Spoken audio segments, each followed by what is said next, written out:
Quiero partir agradeciendo a Carolina Robino por estar hoy día en la Cátedra Mujeres y Medios UDP. Muchas gracias, Carolina, por haber aceptado la invitación a conversar con nosotros hoy día.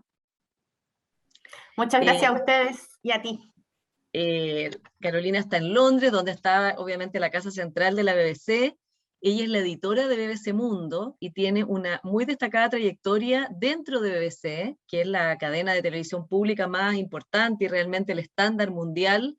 Y además ella antes trabajó muchos años en Chile, por ejemplo en el diario La Época y en distintos medios de comunicación, en la revista Hoy, para luego emprender su camino en Londres, donde ha terminado dirigiendo BBC Mundo, que es también donde comenzó a trabajar en Inglaterra. Así que con Carolina hoy día vamos a hablar del futuro del periodismo, tal como está anunciado, del periodismo que hace ella allá con su equipo, y también las medidas que ha tomado la BBC en pos de la equidad de género, tanto dentro de sus equipos de trabajo, como en la manera como cubren la información, de una manera en que haya mayor equilibrio entre los géneros. Así que, sin más preámbulo, bienvenida, Carolina. Muchas gracias, Paula, por invitarme. Hola a todos, aunque no los veo sus nombres y algunos iPhone. Y nada, un honor estar acá, entretenido, hablar con ustedes. Ojalá que... ¿Ellos pueden preguntar? Sí, van a preguntar, sí. sí. Vale. Van a ir poniendo preguntas, yo les vamos a conversar un rato nosotras, este es el formato, después en el chat van poniendo preguntas que me van a ir llegando a mí y las vamos a ir haciendo, y esperamos no tomarte más de 50 minutos o una hora, Carolina, como acordamos. Vale. Bueno, quiero partir preguntándote para que le cuentes, sobre todo a las alumnas y los alumnos que están hoy día con nosotros, aunque esta es una actividad pública abierta a todas las personas, la mayoría de las personas que están hoy día con nosotros están estudiando periodismo o carreras afines. ¿Cómo fue tu partida en la BBC? Porque obviamente que es un lugar donde no debe ser muy fácil llegar a trabajar, y tú partiste hace muchos años, empezaste como periodista allá. ¿Cómo fue la manera de ingresar a ese mundo y qué diferencias viste ahí respecto del periodismo que estabas haciendo acá antes de partir?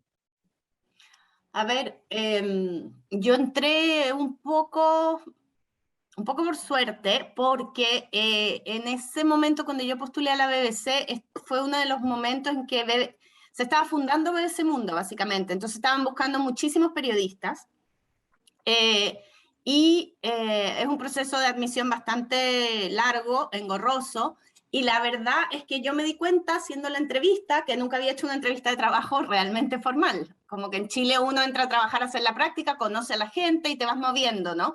Aquí no, acá hay unas entrevistas que son formales y la verdad es que, a ver, mi entrevista no estuvo terrible, pero tampoco, nunca yo había trabajado en medios impresos, tenía como yo creo, solidez editorial, pero no conocía mucho el mundo de Internet, en esa época se hablaba de portales, era otro mundo, estaba recién comenzando, entonces de eso no me fue muy bien, y siempre la mujer que me contrató, que al final me dio la oportunidad, que entré como colaboradora, no fija, siempre me dijo que ella me había contratado porque al final de la entrevista me preguntaron si quería decir algo y yo no tengo idea por qué, porque a otra persona le podría haber caído pésimo lo que dije. Me salió así, yo estaba desesperada por tener trabajo porque me estaba quedando sin plata. Entonces le dije, por favor contrátenme, no se van a arrepentir. Podría haber sido horrible, pero a ella le pareció que estaba genial y que yo tenía un pasaporte italiano, que es una cosa que ahora con el Brexit ya no pasa. Entonces era muy fácil probarme como colaboradora, y ahí me probaron como colaboradora y ya me quedé. Y a ver, yo venía de trabajar en medios, bueno, políticos, medios pesados, con muchos hombres, por cierto, que no lo digo en un sentido malo para nada, ya hablaremos de eso. Y a ver, la principal, no sé si era tanta diferencia con lo que se hacía en ese momento, no sé qué pasó, no sé cómo será con lo que se hace ahora, pero sí es un medio donde, a ver, te dan un entrenamiento alucinante para entrar, donde los valores editoriales que uno puede tener o no son parte muy esencial del trabajo. O sea, tú yo cuando estaba trabajando en Chile no es que no fueran, pero no es que uno habla de eso ni los tiene, sino que se dan por hechos, ¿no? Acá yo creo que hay ciertos elementos de la BBC que son fundamentales y muy importantes, y creo que eso era bien fascinante, ¿eh? Verlo como parte de tu trabajo cotidiano, que tienes que estar todo el rato pensando en eso, ¿no? La imparcialidad, el balance, y eso no ha cambiado en los 20 años que yo llevo en la BBC. Y creo que esa es una parte entretenida, a mí me gustó mucho eso, ¿no? También, también yo tuve la oportunidad, que eso no tiene que ver con Chile, de entrar a BBC Mundo, que es un medio bien fascinante de trabajar, porque es como las Naciones Unidas del periodismo, o sea, nosotros latinoamericanos. No, bueno, la BBC en general es como las Naciones Unidas, y BBC Mundo, claro, era como una apertura al mundo muy, muy, muy impresionante. O sea, yo sí creo que yo soy mucho más latinoamericana ahora de lo que era cuando salí de Chile, porque he trabajado, ¿sabes? Llevo 20 años trabajando con gente de toda América Latina, y eso te abre mucho la cabeza, las cosas que nos parecemos, las que nos diferenciamos, aprendes un montón de la región. Y en la BBC más grande, que yo también di vueltas, otra cosa que la BBC te permite mucho, que es un gran medio en eso, es pasearte por distintos departamentos, ¿no? Como claro. que te vas de préstamo, attachment se llama. Entonces, claro, yo estaba en BBC Mundo, pero también he trabajado en capacitación, he trabajado en un programa de arte en inglés, trabajé formando un equipo de video central, entonces muchas cosas, y eso también te abre ya no solo a América Latina, sino al mundo, ¿no? El mundo te empieza a importar más. Y yo creo que eso es bien alucinante, y te empieza a importar más porque tienes acceso a información, sí, pero también porque conoces gente, ¿no? Entonces, cuando pasa algo en Pakistán, yo trabajé con 3 pakistaníes, y eso ya te da otra sensación de lo que es el mundo realmente, ¿no? Obvio. Oye, Carolina, ¿y cómo fue para ti en estos 20 años que llevas en BC hacer la transición, digamos, muy rápida a lo digital, que hoy día es como obvio, pero no lo era hace 20 años? Y tú acá, tal como contabas, trabajabas en medios impresos, como la revista Hoy, la revista, el diario La Época, en fin, otros lugares. Llegaste allá y fue como periodismo digital, o sea, era como un cambio muy grande. ¿Cómo fue esa transición para ti, que la tuviste que hacer antes que todos los demás, que hemos tenido que ir haciéndola, digamos, en otras etapas? A ver, voy a pensar. Yo igual cuando llegué acá, al principio trabajé en radio, ¿ah? No, mentira, estoy mintiendo. Trabajé en BBC Mundo primero, sí. En el comienzo de BBC Mundo. A ver, yo te diría que para mí fue bastante natural, ¿ah? ¿Pero por qué? También porque estaba menos desarrollado en ese momento, entonces el cambio no era tan violento. Como no estaba tan desarrollado, tampoco habían tantos mitos, ni tanta, o sea, no había tanta información, sino que uno iba haciendo al comienzo de ese mundo, lo que más hacía era adaptar las cosas que hacíamos en radio. Ahí la BBC Mundo era sobre todo un equipo de radio y se adaptaba a eso. Entonces, a ver, yo creo que para mí había una cosa a mí me gusta mucho contar historias, y creo que era muy fácil en ese momento pensar, bueno, lo único que es distinto aquí es el formato en que salen, ¿no? Esto te lo digo desde la inconsciencia lo que es, porque ahora tengo una visión súper diferente, no de que lo que más importa igual es la historia sigue siendo lo más importante para mí, pero creo que de alguna manera yo igual había hecho algunas cosas en televisión, había hecho revistas, o sea, diarios como muy urgente, había trabajado en semanarios y había trabajado en la revista Paula, que era mensual.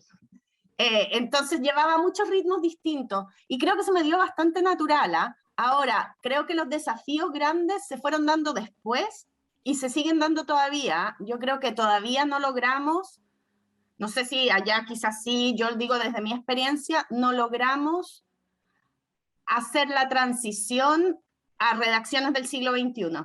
Ya, Yo ¿y creo que todavía las redacciones claro, funcionan como en el siglo XX o en el XIX incluso, a veces. un tema muy importante.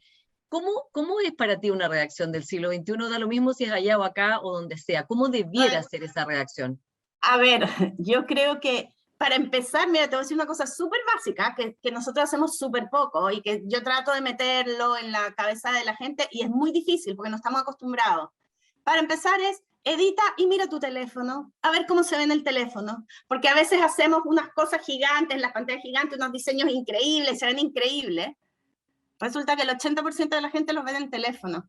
Y a nadie se le ocurrió decir cómo se ve en el teléfono. Ya eso es como lo básico, ¿sabes? Una cosa súper, súper, súper, súper básica. Creo que ya pasamos por el periodo, no sé si ustedes lo vivieron allá, de los periodistas multimedia y multitasking y multitodo, que creo que todos deberíamos saber de algo, pero no, yo no creo mucho en eso. Creo que es imposible que una persona sea buena en todo y que hagáis todo bien y que además tengáis tiempo y además podáis pensar, es mucho. Pero sí creo que todavía no hay conciencia suficiente, a pesar de que usamos las redes sociales, por ejemplo, de que el periodismo del siglo XXI no solo importa tu contenido y lo que tú haces, sino la distribución.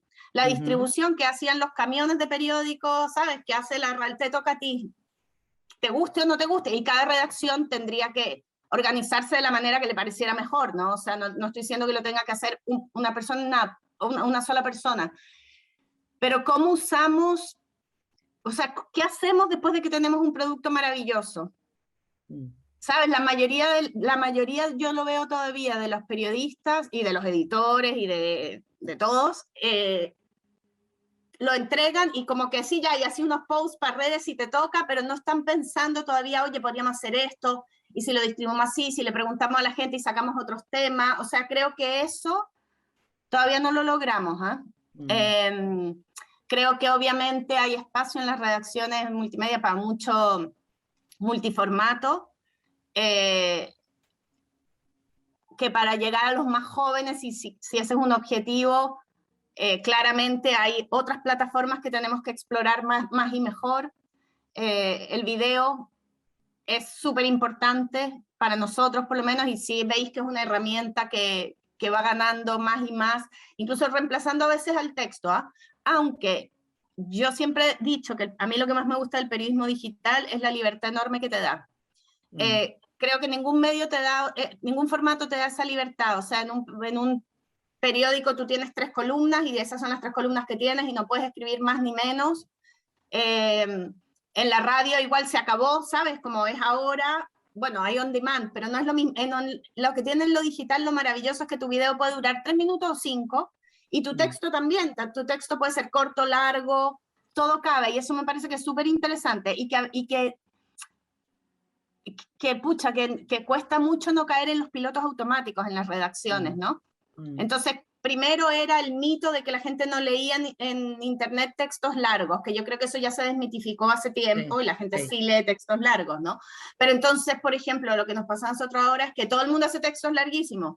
Y es como, no, pero este era como para 3 párrafos, nomás no necesitamos 400.000 palabras. Entonces claro, creo como que abusar de que no tiene límite, en el fondo hacerlo todo largo. Sí, entonces pasa un poco eso, ¿no? Pero yo creo que hay dos cosas, que es como entender cómo la gente consume, que creo que es súper importante y que siempre fue importante. Lo que pasa es que creo que el mundo digital también ha sido un poco endemonizado, ¿se dice así? ¿Endemonizado? Sí, endemonizado. Ok, se entiende al menos.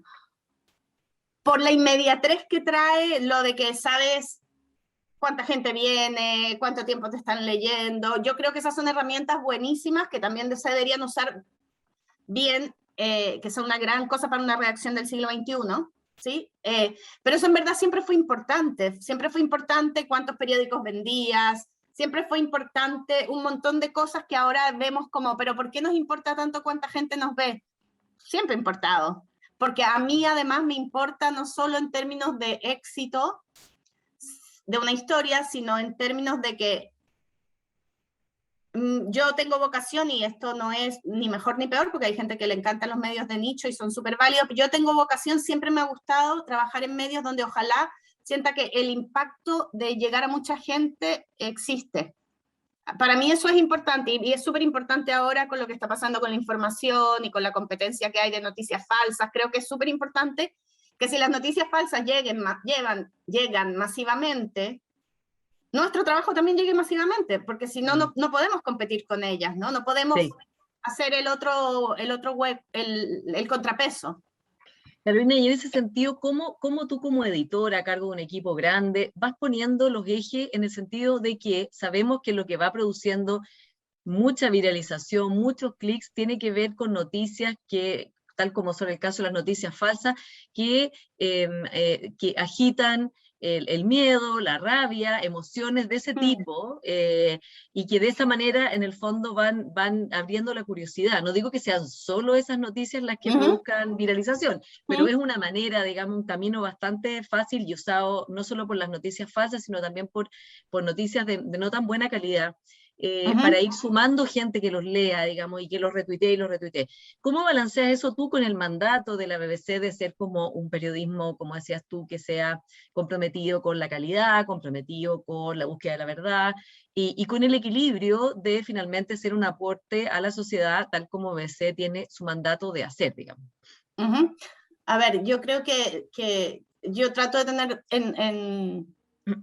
en la cabeza, la misión de la BBC se divide en tres partes. Una es informar, que yo creo que para América Latina y para lo que nosotros hacemos, a mí me gusta más hablar de explicar a estas alturas que informar. Me parece que explicar es más importante. Educar y entretener. ¿Okay? Yo creo que las tres cosas son importantes. Creo que lo que nos ha pasado a nosotros en estos 20 años, en que vas cambiando también, o sea, al comienzo uno no sabe mucho para dónde va, ¿no? Y al comienzo es verdad que, te voy a decir algo, que los videos o las notas de animales raros, por ejemplo, se leían un montón.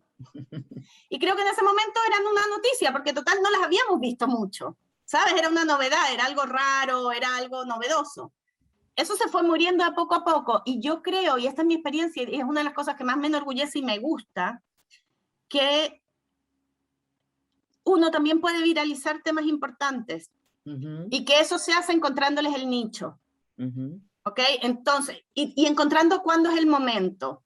Entonces, por ejemplo, Afganistán. Yo trabajo en un medio donde yo voy viendo cómo la crisis de Afganistán va creciendo, ¿no? Antes de que el talibán llegue y se toma Kabul.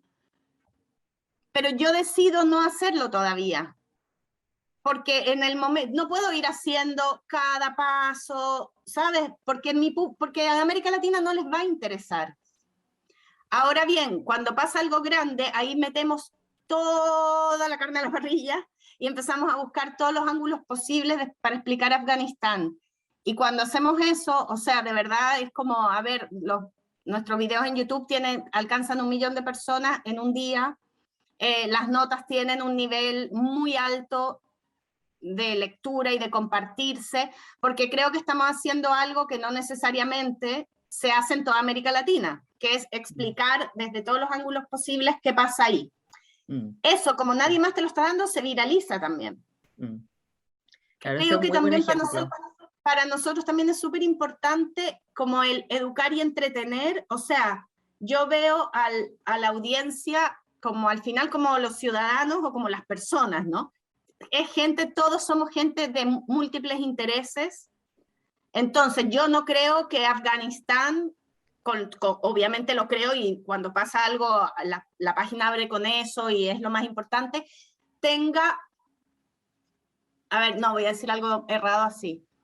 Yo creo que hay otros temas que son igualmente importantes y relevantes para la gente, y que creo que nosotros como periodistas también tenemos que darnos cuenta que no solo lo que nosotros creemos que es relevante. Lo interesante no es, para mí con la audiencia, por ejemplo, no es qué quiere la audiencia, porque la audiencia puede querer cosas que yo no estoy dispuesta a darle, pero qué necesita desde el punto de vista informativo, ¿no? Y la gente también necesita, por ejemplo, entretenerse. Eso no quiere decir hacer las cosas como las estabas planteando tú, ¿no? Ni de mala calidad, pero sí implica, a ver, yo tengo un ejemplo muy impresionante que a mí nos enseñó muchas cosas a nosotros, que fue cuando murió Jenny Rivera. Yo no sé si ustedes saben quién es Jenny Rivera, ahora se hizo una serie en Netflix y todo. Jenny Rivera era una cantante chicana que se cayó en un avión y se murió muy joven, muy exitosa en Los Ángeles, esa parte, ese mundo latino, del que nosotros en ese mundo no conocíamos nada de ella, nada. Y alguien lo vio en Twitter, había mucho ruido, y dijimos, bueno, buscamos quién era, y dijimos, bueno, hagamos una nota corta de que murió esta mujer, porque hay mucha revuelta, evidentemente, en parte de nuestra audiencia, ¿no? O sea, algo pasa que nosotros no vemos. Nosotros no sabemos que esto es relevante para ellos. No es que no sea relevante porque yo no lo conozco, eso es otro. y hicimos varias notas de ella, descubrimos un montón de cosas que no sabíamos de Jenny Rivera, era bien impresionante, la verdad, todo lo que descubrimos. Y claro, y ahí nos dimos cuenta de una cosa que nosotros llevamos mucho tiempo y es muy difícil, es un desafío que no hemos logrado del todo, acercarnos a las audiencias latinas en Estados Unidos. Pero yo cuando vi esto dije, claro, es que nosotros lo que hacemos es escribirle a ellos sobre ellos, pero ellos ya saben lo que son ellos ya se conocen, ellos quieren otra cosa, y Jenny Rivera es la expresión artística, popular, de quienes son una parte de ellos, algo que nunca nos habíamos dado cuenta. Y me acuerdo que en un taller puse este ejemplo y alguien me empezó a mirar con cara de qué horror, y yo le dije, ah, claro, pero si ponemos a David Bowie sí es una noticia, ¿no? Y entonces ahí es como también como tú te das cuenta, ¿sabes? Cómo haces eso de qué es relevante para otros, entonces se puede volver viral algo que tú no te esperas. Lo que sí creo es que todo tienes que hacerlo con calidad, que clickbaits no, o sea, un montón de cosas, ¿no? Pero yo creo que nosotros hacemos a veces, nada, se vuelven virales. Una nota que les fue muy bien, que hicimos cuando Despacito estaba de moda, que hicimos 80.000 notas de Despacito, yo qué sé, ¿no? Y que los italianos, que no sé qué, que entrevistamos a Fonsi, que bla, bla, bla, hasta que alguien dijo, y si hacemos una nota, y se consiguió un estudio científico, ¿ah? Porque había científicos estudiando por qué Despacito era tan pegajosa. Y resulta que había algo en el cerebro de cómo estaba compuesta la canción y todo. Y eso se volvió súper viral. Pero a mí eso me gusta, porque le estáis dando a la gente otra forma de mirarlo. Y me parece que es algo entretenido, que además te educa sobre la música. Entonces, es como buscarle a cada, en el fondo, layer, capa. Sí, acá, algo interesante, ¿no? Que no quiere decir que tenga que ser solo la política, la economía. En este momento es así, o sea, yo hoy me levanté y lo primero que les dije a todos es como, mamá mía, qué mundo más espantoso. O sea, sabes, tú ves la cosa y es como, golpe estado en Sudán, no sé qué, es como, también la gente necesita algo. Uy, busquemos una historia que sea un poco más, y ojalá se haga viral, qué agradable que se haga viral algo, ¿sabes? Algo bueno también. Sí. Carolina, en ese sentido, con la experiencia que tienes tú en BBC y todo lo que hemos conversado hasta ahora, ¿cómo crees tú que debieran formarse los y las estudiantes de periodismo o las personas que se están formando en comunicación justamente para abrazar esta revolución digital, no perderse en este bosque de disyuntivas en el fondo que hay, y poder navegar bien y hacer una diferencia? Te lo pregunto desde el punto de vista de cómo formarse, cómo las universidades los debieran formar, a las personas que tú quisieras, por ejemplo, tener en tu redacción, pero también cómo cada uno tiene que formarse a sí mismo, más allá de lo que recibe en la educación universitaria, cómo cada cual se tiene que formar eh, para poder ser un aporte en este mundo y navegar bien. Y te lo pregunto porque tú dijiste algo bien importante, que es que este paradigma que había hace unos años de que los periodistas tenían que hacer de todo, en el fondo es hacer video, hacer podcast, escribir notas cortas, notas largas, sacar la foto, editar. Tú dices, eso ya se agotó porque en realidad está bien que uno sepa, tenga conceptos generales de las cosas, pero los oficios son importantes, ¿no? Y también es importante poder hacer una excelencia en el dominio de uno, y eso no es algo que se aprende digamos, en 5 minutos, eso toma tiempo, es un proceso de aprendizaje. Entonces, con estas dos, con esto, y también desarrolla esta idea del multiperiodista, ¿cómo lo ves tú hoy día? A ver, yo fui multiperiodista y es agotador. O sea, es una cosa que al final tampoco podía hacer todo bien, ¿no? A ver, yo creo que las universidades, y esto y es de uno mismo también al mismo tiempo. A mí, una cosa que me impresiona mucho y creo que es bien importante es que por hablar de este periodismo del siglo XXI, de las redacciones, no perdamos la base, ¿ah? Que hay cosas básicas del periodismo que siguen siendo súper importantes y que son lo que nos distingue de lo otro. Entonces creo que leer mucho, leer, da lo mismo que ficción también sirve, o sea, leer te hace algo en el cerebro y te ayuda a pensar y a ordenar palabras y te produce cosas que creo que es importante, ¿no? Lógica, yo qué sé, hay cosas que son muy importantes, desde ética periodística, tienes que entender el mundo, o sea, hay ciertas cosas que son esa base, ¿no?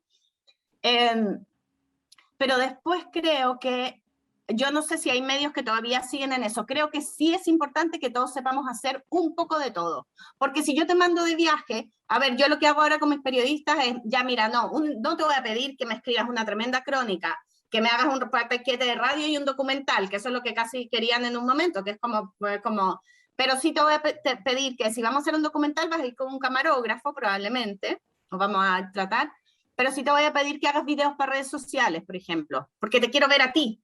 Entonces, eso ya es una cosa más simple. Entonces, creo que eso sí deberíamos aprenderlo. O sea, deberías aprender a manejar cierta tecnología mínima. De verdad que no podemos ser todos camarógrafos. Es como...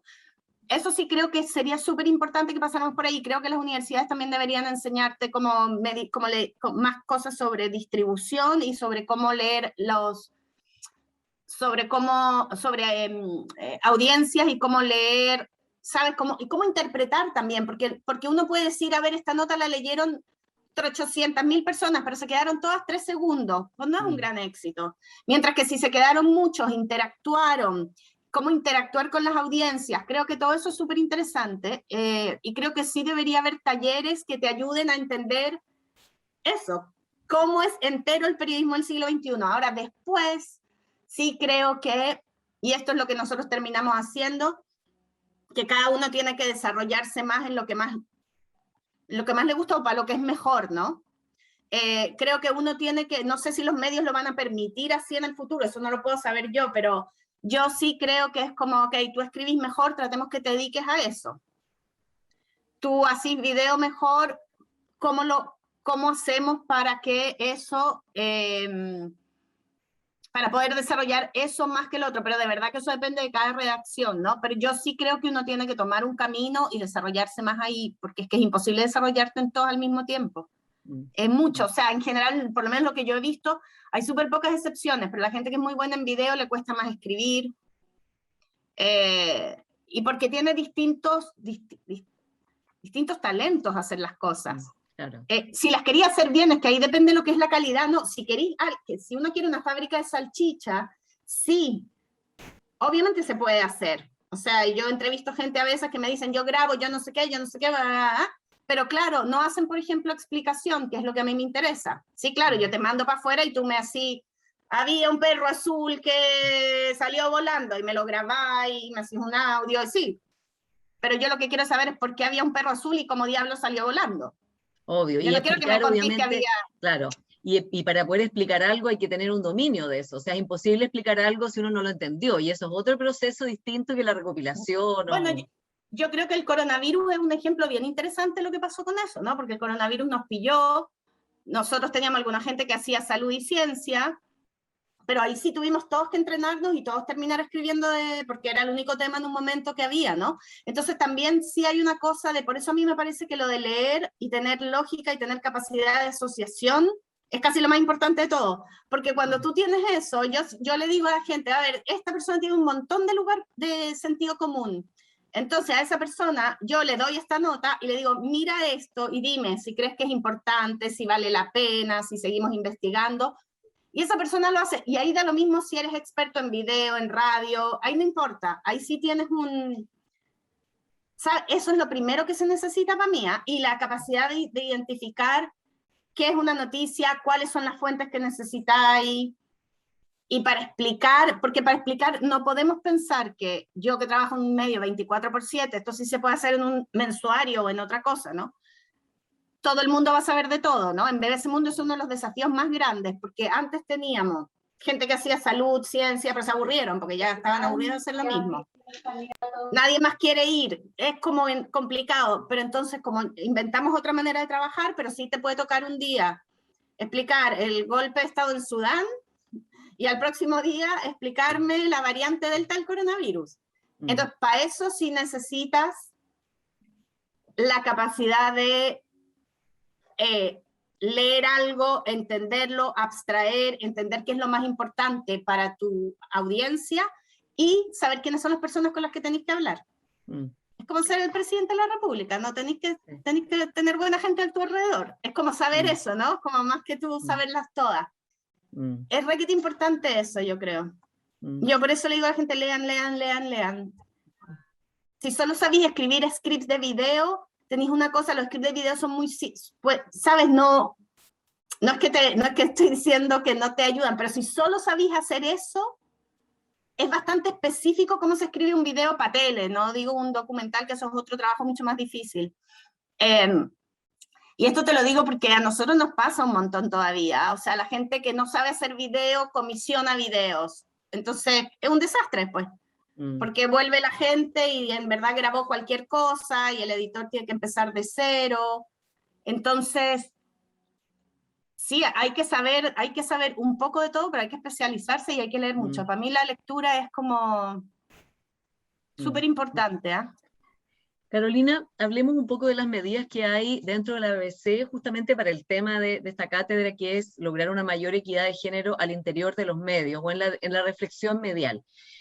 Yo sé que desde luego han tomado medidas para tener más fuentes, justamente a propósito que estabas hablando de las fuentes, de que haya más, que sea más equilibrada la cantidad de fuentes respecto del tema de género, y también que tienen políticas al interior de la empresa para que más mujeres sean promovidas a cargos de responsabilidad y también para que ganen lo mismo. ¿Cómo dirías tú que fue el proceso de BBC de darse cuenta de que aquí había un problema y luego tomar estas políticas concretas para solucionar el problema? O sea, yo creo que la BBC se fue dando cuenta, igual que, o sea, fue pasando como fue pasando todo el huracán, si uno quiere, ¿no? De este tema a nivel mundial. No fue que antes se dieron cuenta, sino que empezó a pasar y ahí empezó una reflexión. Y hay distintas cosas, ¿no? Ha habido, sí, hubo un gran revisión, sorry, perdón, qué vergüenza. Revisión de salarios. Todavía hay diferencias, ojos, pero bueno, ahí hubo ese intento por... Yo te diría que a nivel de promoción hay mucho apoyo, hay seminarios, hay grupos de mujeres, o sea, hay mucho apoyo interior por promover mujeres y por desarrollar el liderazgo, que yo creo que es bien importante.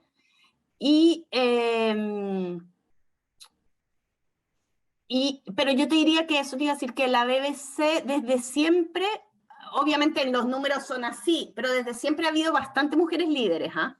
No ha habido nunca un director general, pero siempre ha habido mujeres líderes. O sea, en BBC Mundo, desde que yo entré, yo creo que igual ha habido más mujeres que hombres dirigiendo, por ejemplo. En este momento nosotros las 3 primeras personas de BBC Mundo son mujeres. No porque son mujeres, ¿ah? Sino porque eran las más capacitadas, las personas que pusimos, ¿sabes? En los otros puestos eran las más capacitadas. Pero eso también habla de que el espacio está ahí, ¿no? Que las mujeres se presentan y se lo ganan. En los paneles de selección ahora, porque estos exámenes que yo les contaba al comienzo se siguen haciendo, los tienen que hacer para cualquier puesto. Tiene que haber al menos una mujer, son 3 personas. No puede haber puros hombres ya. Antes podía haber puros hombres, ahora ya no. Para mí lo que me parece más interesante de todo es esta iniciativa que hablas tú un poco, que se llama 50-50, que tiene que ver con la representación de las mujeres en los medios, ¿ok? No es de los que hagan temas para mujeres, porque además yo creo que los temas, eso es un poco, a mí eso me parece un poco patronizing, ¿cómo se dice? Patriarcal, ¿se dirá?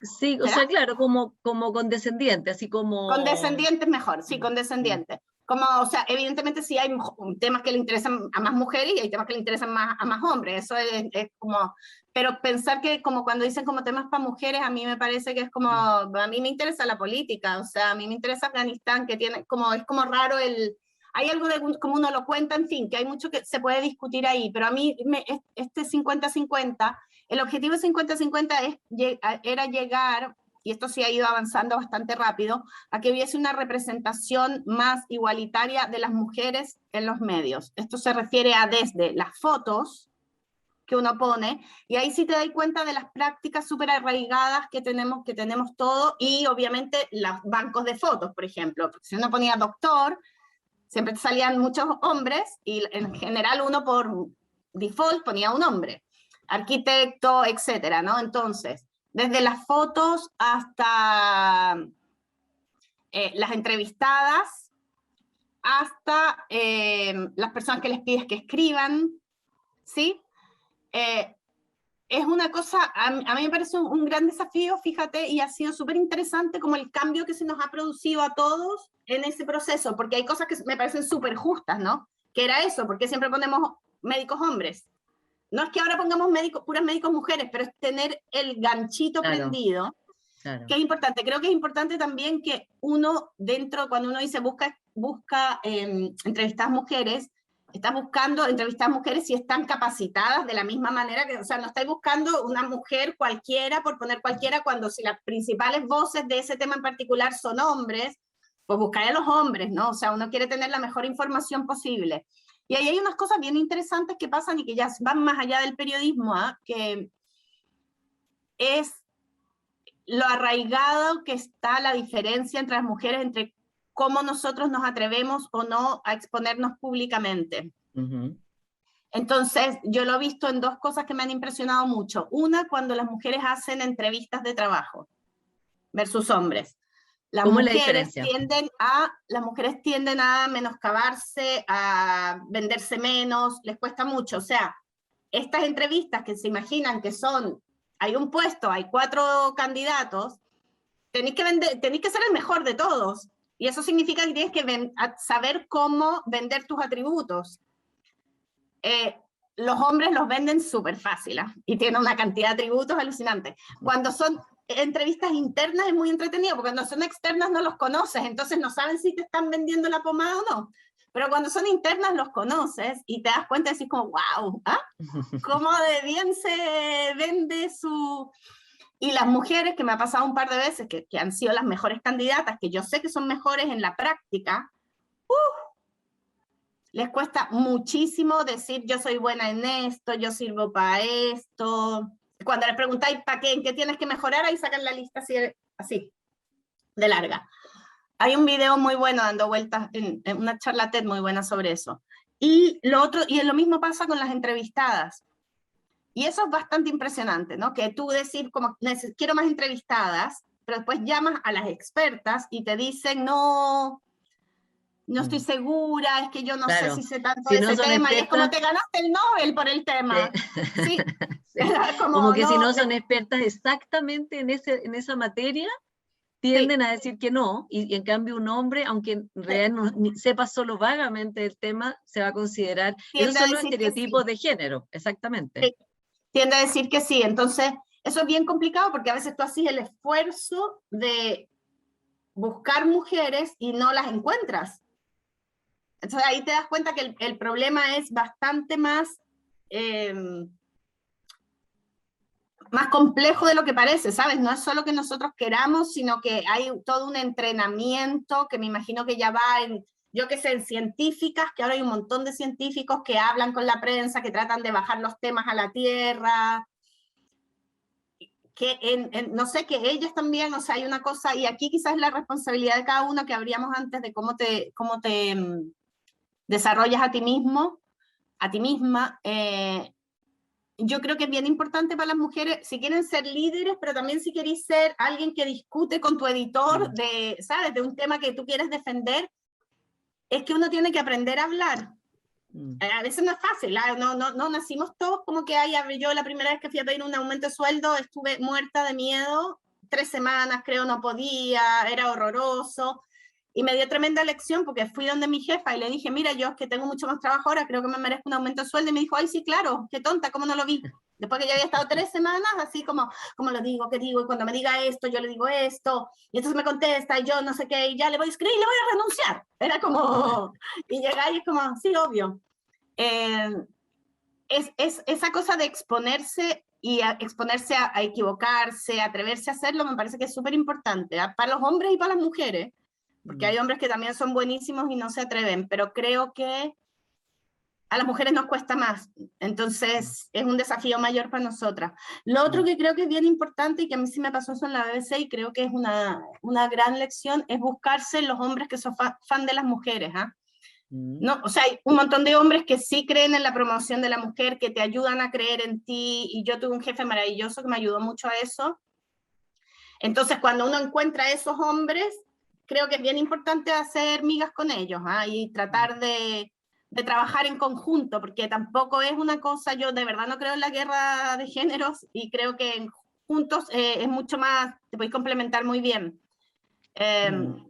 Yo te diría que eso también, pero 50 y 50 es una gran iniciativa. Bueno, y la vez empezó hace unos años también con eso de 100 mujeres, que también es para destacar a mujeres, en la que la Paula fue de hecho elegida un año, que la Paula también es un gran ejemplo, me imagino que les habrá hecho cátedra a ustedes de cómo compatibilizar la vida privada y la profesión. Pero yo creo que de verdad, a mí es una de las cosas que más me ha gustado de todos estos años que la BBC tiene muchas iniciativas, porque sí te provoca un cambio interesante en tu manera de mirar lo que estáis haciendo, no olvidarte de por qué estoy poniendo un hombre, no es justo, la página está llena de hombres, ¿sabes? Como eso de que al final es una representación más real de la audiencia y del mundo, ¿no? O sea, no es por gusto, no es por una guerra de género, es porque hay una falta de que al final nos hace al final mal a todos y muestra una realidad que no es también. Porque Claro, es sí una hay representación mujeres... inadecuada, claro, de la Exacto, realidad. Porque la exacto. realidad, claro, digamos, las mujeres aparecen como un grupo minoritario cuando somos el grupo mayoritario de la población, así como otros grupos que son realmente Eso iba a minoritarios decir. no tienen ninguna representación. Oye, estamos invitando a todas y ya nos va quedando poco tiempo, pero que hagan preguntas en el chat para que se las vayamos contestando. Y Carolina, te quería preguntar por tu mirada de Chile hoy día, que estamos en este momento tan histórico, con una convención paritaria, con representación de los pueblos originarios, en una foto de Chile, la foto más representativa que se ha tenido en la historia de Chile en un grupo de poder como es la convención, a la vez con elección presidencial que BBC Mundo, por supuesto, está cubriendo. Es muy interesante para nosotros conocer cómo estás viendo tú a Chile, porque nosotros estamos acá y obviamente cuesta tener una perspectiva de un ciclo histórico y noticioso tan intenso y tan relevante como el que estamos viviendo hoy día. A ver, uy, se apareció la ropa. No, la verdad no me atrevo mucho a contestarte por una cosa bien práctica, que estamos con tanto trabajo que la elección de Chile todavía nos está quedando un poco lejos, porque viene la COP y viene la elección de Nicaragua. Entonces no, la verdad es que no he estado todavía metida. A ver, se ve como un momento súper complejo, evidentemente, políticamente. Sobre todo, el otro día tuvimos una reunión interesante para hablar de Chile y era como bueno, la misma cosa de siempre, ¿no? Como las cifras macroeconómicas por ahora se han mantenido, la desigualdad de siempre, pero claro, es la primera elección después del estallido social y creo que va a ser bien importante que pase con eso, ¿no? Como se va a lograr, porque obviamente el estallido social se canaliza a través de la convención, pero al final, en la elección de presidentes donde se va a mostrar el camino que vamos a seguir, mientras ya veremos cómo viene la constitución, ¿no? Y creo que eso, no sé, se ve en un momento, yo lo veo como bien complejo, no quiero decir desde acá, no sé si vamos a tener, espero que sí, la altura de miras para construir. Espero que sí, o sea, desde aquí, como yo no estoy allá, también lo que llega en general de la prensa internacional, viste, igual son, o lo veo en redes, como los desórdenes de la asamblea, o sea, yo creo que va a ser bien importante el resultado de la asamblea. ¿Logramos o no hacer una constitución mejor, ¿sí? Más incluyente, y que incluyente me refiero que nos incluya a todos, ¿no? No solo a los que son mayoría en la asamblea, porque entonces estamos creando una nueva minoría que no nos va a servir mucho. Entonces creo que, por una parte, eso va a ser remarcador, es una cosa muy aburrida de cubrir desde afuera, era como cubrir el proceso de paz de Colombia, era muy aburrido, porque son tecnicismos, o sea, lo que importa es al final con qué van a salir, ¿no? Desde afuera, pero sí creo que evidentemente es tremendo tema, va a marcar un poco, o sea, creo que sí es un tema a nivel mundial relevante, el de cómo se conformó, etcétera. Y después la elección, nada, ojalá que sepamos de verdad, de ahí a mí lo que yo veo a veces, y es como un poco de, pero no veo tanto, por eso es si estamos tendiendo los puentes que se necesitan. Eso no lo sé. Yo creo que me lo tienen que decir más ustedes que yo. Lo que sí les puedo decir es que la situación en Nicaragua está muy complicada.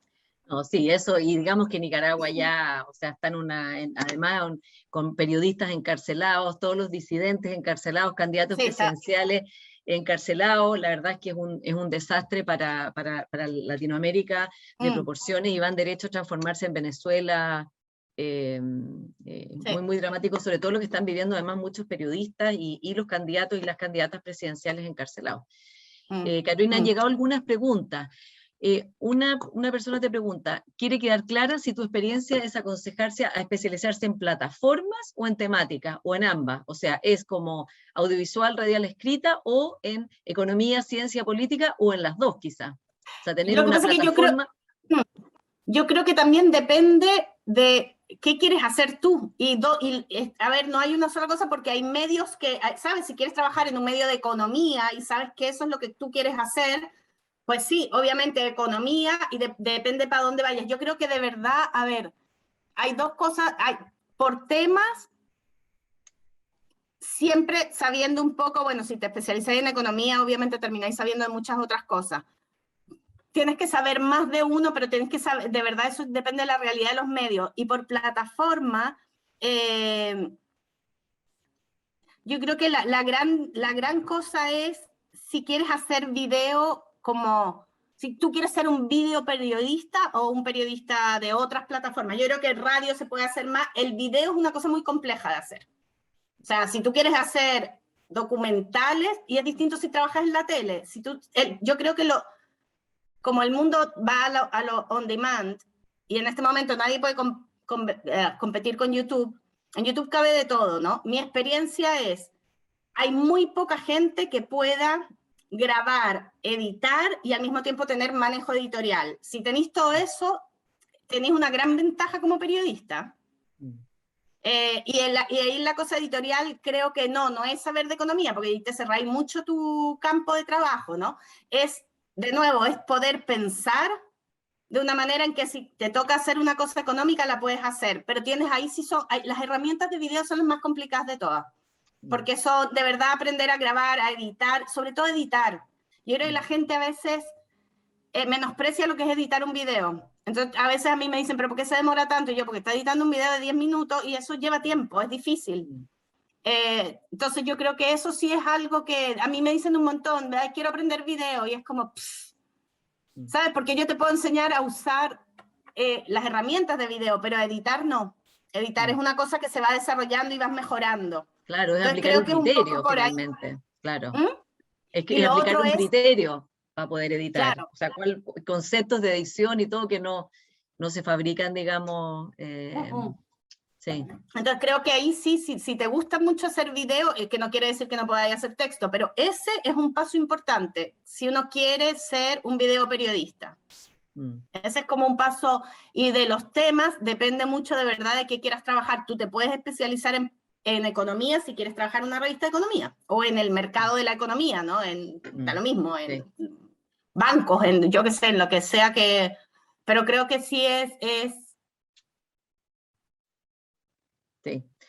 eso.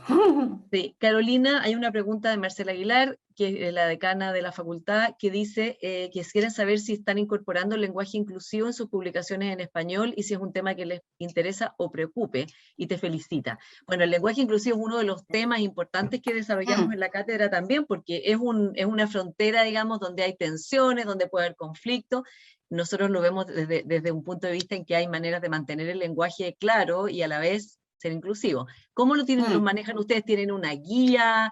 Porque además en español y en inglés es distinto los conflictos que se producen, por ejemplo, el plural masculino, que es uno de los grandes problemas que tenemos en español, no pasa en inglés, por ejemplo, pero habrá otras cosas, ¿no? Sí, a ver, es un tema que discutimos harto. Intentamos, a ver, es complejo, entre otras cosas de las que decís, Paula, porque eso, la gente lo ve de distintas maneras y no puedes desear, tampoco es aceptado por todo el mundo. Entonces, ¿sabes? Por poner a unos, a otros se sienten insultados, incluso hay feministas que no les gusta, en fin, que hay toda una cantidad de cosas. Lo que hacemos ahora, en verdad no lo tenemos tan incorporado. De repente, adentro de las notas, hacemos más, hacemos un poco más lo usamos más, ¿sí? Hombres y mujeres, yo qué sé, ¿no? Como en los títulos es más Redundancias, sí. difícil, porque no solo es redundante, sino que no nos caben. O sea, Sí. ya nuestros títulos son larguísimos, queda ahí una especie de... Pero sí, de nuevo, así como con las mujeres nos pasó, o sea, cada vez tenemos más conciencia, en algún momento vamos a tener que empezar a tomar una decisión, pero por ahora no. Yo creo que igual hacemos otras cosas, o sea, a ver, me parece más relevante, no, sin menospreciar lo otro que no hemos solucionado, de verdad, representar a las mujeres, por ejemplo, y a las otras minorías, que como decía la Paula, que nosotros hicimos un artículo ahora hace poco que de verdad yo digo, si tuviese tiempo me cambiaría la vida, pero como no tengo tiempo no me la puede cambiar, pero nos escribió un artículo un chico argentino que tiene una enfermedad bien feroz, y lo escribió él, y también de nuevo fue esa cosa de decir, pucha, qué distinto es cuando un periodista lo escribe, o cuando tú lo entrevistas con todo el filtro que tienes tú a una persona que tiene una enfermedad discapacitante, a cuando él escribe lo que le da la gana un poco. Y escribió una nota periodística muy buena, muy buena. Es periodista él. Entonces creo que eso también es más importante de cómo lo nombro, no lo nombro, a pesar de que en el periodismo, evidentemente, ese es un tema fundamental y que en los próximos años vamos a ver una evolución en eso, ¿no? No sé, ¿ustedes cómo lo hacen en la universidad? Bueno, no hay ciertas directrices, pero en general no hay como un manual de estilo, por decir, en los medios tampoco en Chile lo hay. No, todavía sí, no. como, No, porque... claro, no lo hay. Hay otros medios latinoamericanos que tienen, y el País sacó ahora un manual muy interesante de Alex Grigelmo, que es el subdirector del País, que ese está bien bueno, porque tiene como una propuesta de lenguaje inclusivo que dialoga con la claridad, digamos, y no afecta a la claridad, y me parece que es bien interesante, además, toda la historia que establece, qué sé yo, en fin, y los problemas particulares del español, que es, digamos, dentro del problema del lenguaje inclusivo, el español tiene unos ciertos problemas, como te digo, especialmente con el plural masculino, que es como el problema más evidente, en el fondo estar siempre nombrando como plural general el masculino, es como parte es como la mitad del problema, si no un poco más. Yo sí siento que igual nosotros estamos empezando a discutirlo más, y que a veces si lo logramos, si encontráis una solución, que no sea rebuscada, pero a veces sí, pero ¿por qué tenemos que decirlo así? Lo podemos decir así. Y ahí ya te lo quitáis como de encima, pero todavía creo que es una práctica en pañales. Sí. Carolina, una pregunta muy interesante, dice acá. Quería saber cuál es el mayor desafío de trabajar en el periodismo como mujer antes de que el feminismo estuviera más presente. Y también agregando, ¿cómo fue para ti asumir un rol de liderazgo en la BBC? ¿Y cuáles fueron las dificultades que encontraste? Justamente, cuando estábamos hablando antes, hay un tema de las mujeres en la exposición pública, en los cargos altos, que tiene que ver con estar en la primera línea de eso y recibir, en el fondo, los prejuicios, los estereotipos, respecto de la mujer y el poder, porque en el fondo en este estereotipo cuando un hombre tiene poder es más considerado más masculino, y cuando una mujer tiene poder es considerado para las personas prejuiciadas como menos femenina. ¿Cómo lo viviste tú? Así. No, a ver, mira, lo que pasa es que yo no me había dado cuenta, yo creo que, no sé si de resiliencia, de Chorita de las Pampas o de qué, como que yo no me había dado cuenta cómo este tema me afectaba a mí, porque siempre he sido bastante desenvuelta, trabajé con muchos hombres, nunca me sentí de verdad menospreciada, siempre me sentía bastante valorada, etc. Cuando llegas a ser jefa, entonces no estaba muy consciente de eso, hasta que empezaron a pasar cosas que dices como, los hombres se sienten, o en mi caso pasó así, como autorizados para pedirte explicaciones de tus decisiones, cosas que yo jamás vi que le hicieran a mi jefe, y delante de todo el mundo. Como que sienten que delante de todo el mundo tú tienes que probar por qué tú tienes ese puesto y por qué tú eres la directora y por qué no son ellos. Me gritaban, que me quedaba como, ¿por qué me está gritando? Era una cosa bien fea esa. Por otro lado, yo sí creo que también a mí todo eso a ver, emocionalmente absorbía mucho, y pasa que eso que decía la Paula, de que los hombres los ven como más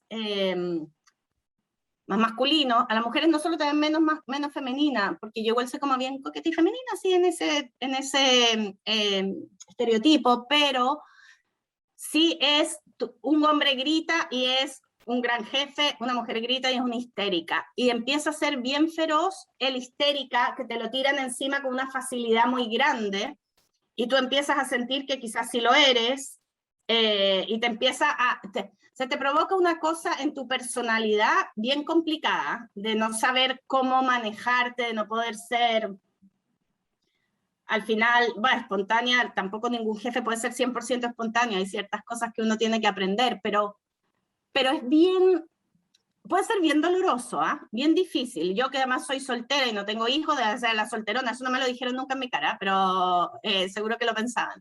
Y quién sabe qué más. Pero sí fue difícil, y ahí es donde creo que lo que más me ayudó a mí fue este hombre que me apoyó mucho, y que me ayudó mucho a creer en mí. Entonces, yo no solo buscaba apoyo, no busqué apoyo en las mujeres, quizás porque él había sido mi jefe, entonces tenía ya una relación con él, pero creo que eso me ayudó mucho, como creo que estos sitios que, bueno, como este también, o en que las mujeres pueden compartir sus experiencias, son bien útiles, porque uno a veces siente que está como en esa cosa de que las mujeres queremos ser perfectas, crees que probablemente tú eres la única a la que le pasa, y te das cuenta que en verdad le pasa a muchísimas mujeres, y te apoyas y empiezas a entender cómo plantarte de una manera menos, al final, dolorosa para uno, ¿no? No es fácil, creo que ahora hay mucho más apoyo, pero yo sí creo que es un periodo, es una cosa complicada.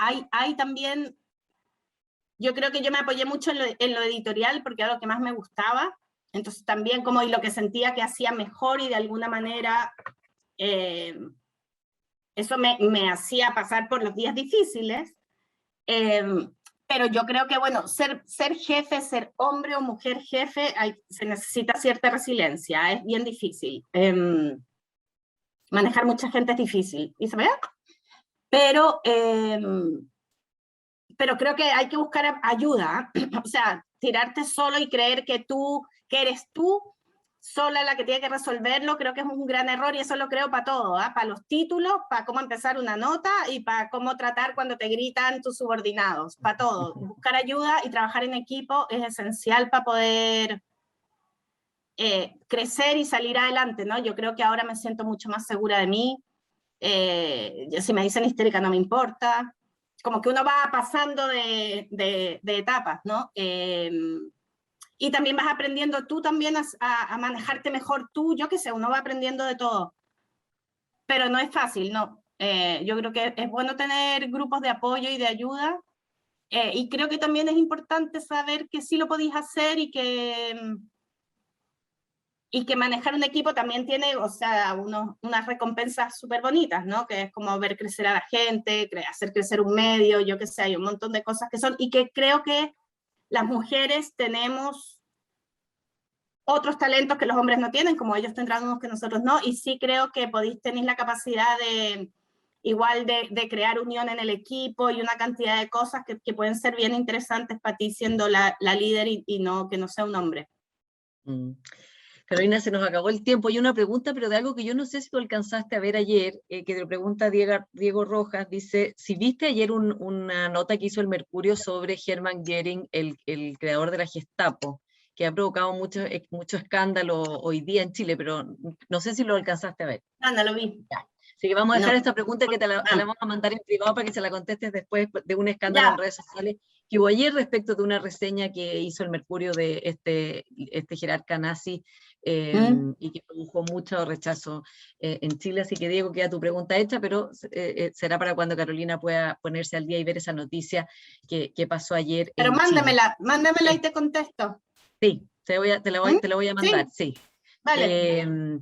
Carolina, quiero agradecerte muchísimo que hayas estado hoy día en la Cátedra Mujeres y Medios. Ha sido un honor tenerte aquí, y queremos felicitarte por esta trayectoria tan destacada en un medio de comunicación internacional. Yo pienso que tú eres la periodista chilena que está en un cargo más alto hoy día en un medio de referencia global como es la BBC, haciendo un trabajo muy, muy importante y muy notable. Así que gracias por tu compromiso, por tu trayectoria, por tu talento, que sin duda inspira a mujeres y a hombres en Chile y en distintas partes de Latinoamérica a que es posible hacer una carrera como la tuya, tan destacada y tan llena de pasión y tan llena de innovación como la que has desarrollado tú. Así que un aplauso virtual para ti. Muchas gracias.